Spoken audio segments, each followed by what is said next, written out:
5-17, bien reçu, terminé. Vas-y, allez, fais-moi plaisir. Ladies and gentlemen, let's hear it for the man of the century. Charlie Parker's in town. Jazz will never be the same.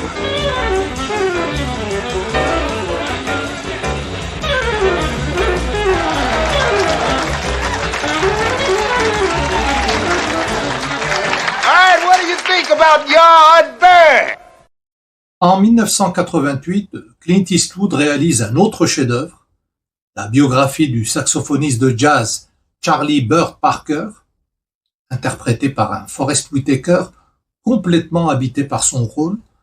Eastwood retrace le génie musical de Parker et sa relation autodestructrice avec la drogue et l'alcool.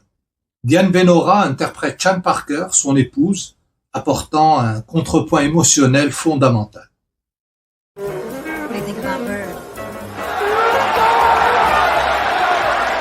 Very nice, Charlie.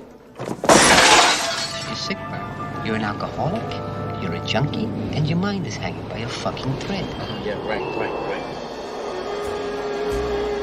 I'm rested. Bird est peut-être l'œuvre la plus ambitieuse d'Eastwood dans les années 80. Sa structure narrative, qui imite l'improvisation du jazz, est une véritable trouvaille. Le film parle aussi, comme souvent chez Eastwood, du rêve américain, mais du point de vue de l'artiste qui l'atteint et le paie au prix de sa propre santé. Eastwood n'édulcore pas la dépendance, mais rend un hommage absolu à l'art de Parker.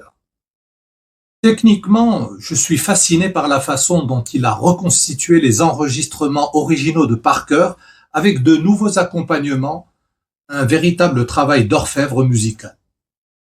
La photographie sombre et expressionniste transforme les clubs de jazz en véritables temples. Un moment qui m'a toujours marqué est lorsque le médecin qui vient certifier la mort de Bird affirme dans son rapport qu'il avait entre 50 et 60 ans en raison bien sûr de sa détérioration physique évidente. Mais son amante le corrige immédiatement, signalant que Charlie n'avait que 34 ans au moment de sa mort. Indifferent.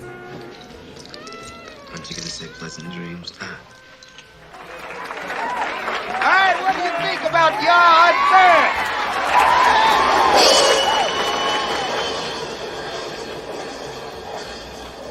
You always remember the martyrs longer. They gonna talk about you when you dead, bro. Durant cette décennie, Clint Eastwood élargit ses thèmes, la nostalgie, la paternité, la spiritualité et l'art comme voie de rédemption. Son style visuel gagne en symbolisme et en complexité narrative, comme le démontre Bird. Il est entouré d'une équipe technique stable, avec Jack Green comme directeur de la photographie, et il sait maintenir une cohérence visuelle qui devient sa marque de fabrique. Les années 80 ne le consolident pas seulement en tant que réalisateur compétent, elles le confirment comme un auteur avec un regard qui lui est propre, ouvrant la voie à ses grandes œuvres des années 90. Une édition DVD de Bird, alors celui-là aussi on l'attend en Blu-ray ou en 4K, parce que la photographie du film est magnifique, et elle mérite une édition en meilleures conditions. Bird, le disque série.